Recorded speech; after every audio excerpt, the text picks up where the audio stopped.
Hello everyone. In this session, we're going to discuss about direct memory access, that is DMA. Why we need direct memory access? That is the main operation we are doing in the processor, which is nothing but transfer operation. We need to transfer any kind of data between the memory and the external devices. If you want to transfer such type of operation, that is between the peripheral devices and the memory, if you want to transfer any kind of data, at that time we need a processor intervention. So if the processor responding to the external devices, so at that time the processor is doing some other operation, it stops its execution, current execution, and afterwards it will send the response to the external devices in order to perform the transfer operation.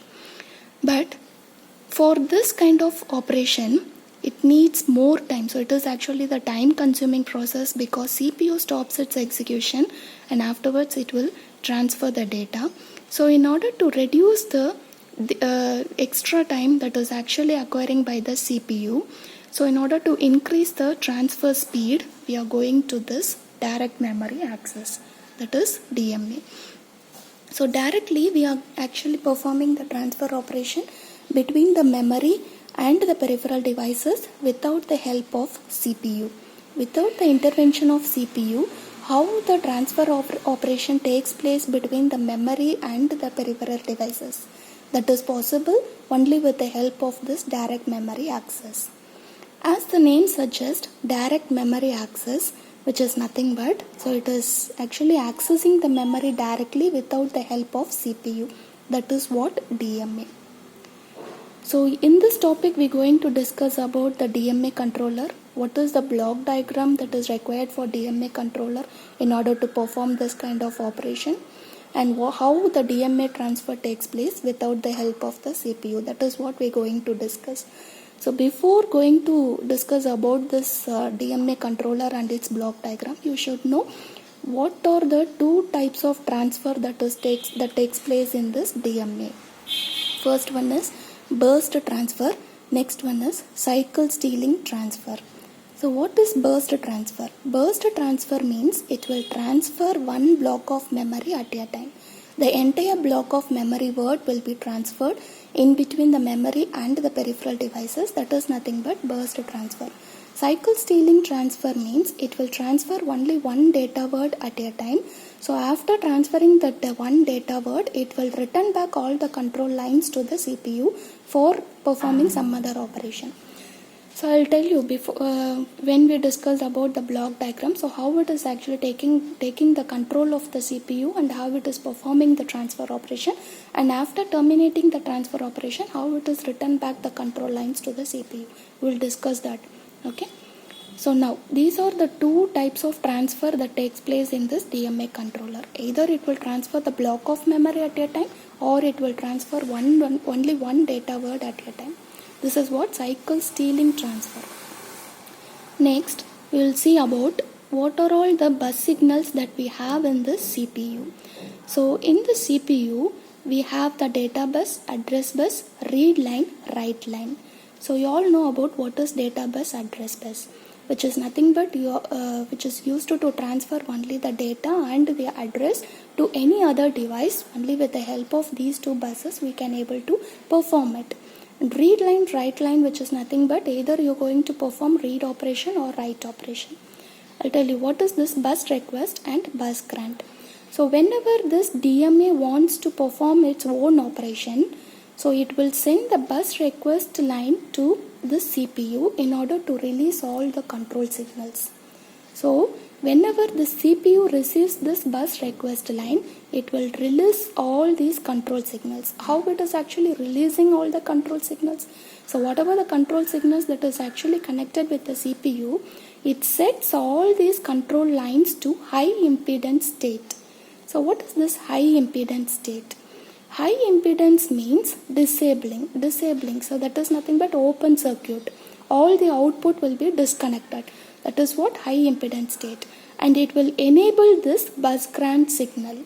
This bus grant signal line will be transferred to the DMA it is just intimating the DMA to, it is allowing the DMA to takes place its operation. So this is what the two specific control lines that is actually interconnected with CPU, that is bus request and bus grant.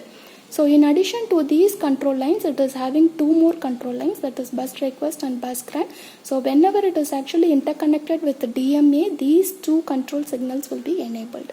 So whenever it receives this bus request and after setting all these control lines to high impedance state, it will send the bus grant signal to DMA to execute its operation. This is what CPU bus signals. So next one, we're going to discuss about the block diagram of DMA controller. This is what the block diagram. So here in this block diagram, so I'll tell you, so in this DMA, the one specific control line which is enabled in this DMA, so whenever DMA is ready to transfer, so it will set this control line to be enabled. That is what DMA select. And this DMA, the entire process of this DMA will be initialized by CPU. So when the CPU sends the bus grant signal, this automatically this DMA select line will be enabled. And in this DMA controller, it has three register. In this DMA controller, it consists of three registers. The first one is address register, word count register, control register. Address register is nothing but it holds the address of the word that is actually stored in the memory. So in the memory, we are actually going to transfer the data. In which location you are going to transfer the data, that particular address will be stored in this address register. Word count register, which is nothing but it will count the, it will store the number of words that we are going to actually transfer into the memory. So how many number of words we are going to transfer, that information will be stored in this word count register. So this is what word count. And what is this control register?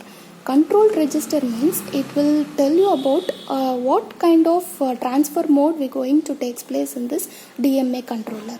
So either it is a read operation or it is a write operation. Write control or it's a read control. So that information will be known by using this value, that is control register. These three register will be stored in this DMA controller. So here this address register and word count register will be automatically either incremented or decremented by the DMA. So this address register, whenever any kind of data has been transferred to memory, automatically this address register will be incremented by 1. So whenever any kind of transfer takes place in the memory, automatically this word count register will be decremented by 1. Because initially it is actually stored the number of words that we are going to transfer into the memory. So automatically, so one word has been transferred, then this word count register will be decremented. So this transfer operation takes place until this word count register reaches to 0. When the value of word count register is 0 at that time, so it can understand that all the transfer operation has been done. So what is this DMA request and DMA acknowledge? So as I told, this DMA controller is actually interconnected with IO devices, that is nothing but peripheral devices. So whenever the peripheral devices is ready to transfer the kind of data into the memory, so it will send the DMA request to the DMA controller. So when this DMA controller receives this request, so it will send the bus request line to the CPU. So when it receives the bus grant line from the CPU, then it will send the DMA acknowledgement to the IO devices. So this is what the outline of this DMA controller. This is what the entire operation has been done with the help of this DMA controller. And we are having separately the data bus buffers and address bus buffers in order to send the data and the address respectively. So here this address bus buffers will be connected with the address bus, and this data bus buffers has been connected with the data bus. So this will again interconnected with the CPU and also to the memory. So that we will discuss in the DMA transfer. So before going to the DMA transfer, so I would like to tell you about what is this interrupt line. So this interrupt line means, so in the middle of the DMA controller, so when it is executing this transfer operation, So in the middle of it, if it gets any external signal, because it is actually interconnected with the external devices, so it may get the external signals also. So if it gets that external signals, kind of error, so it is a kind of error. So if it gets any such kind of error or any interrupt, so it will stop its execution abruptly and it will send the interrupt to the CPU in order to saying that it is releasing all the control. It terminates its operation and it will allowing the CPU to take over the control. That is what we have on specific interrupt line in this DMA controller. So next one we are going to discuss about DMA transfer, which is a very specific operation has been done in this DMA controller. Let us see what is the block diagram of this DMA transfer. So here we will be having the CPU, and this one is DMA controller, and here we have the memory, which is nothing but primary memory, which is said to be RAM, and here we have the peripheral device, or we can also say it is a IO device. So how it will initiate its operation? So as I told, CPU will initiate the DMA controller, and whenever this IO devices is sending any DMA request to the DMA controller, so after receiving this DMA request, it will send the bus request line to the CPU, and again this bus grant line will be received by the CPU to the DMA controller. After getting that bus grant line, the DMA controller will send the DMA acknowledgement to the IO devices. So this is what the initiate operation. So after receiving and sending all these request lines, so what it will do, address select has been connected with this DMA controller.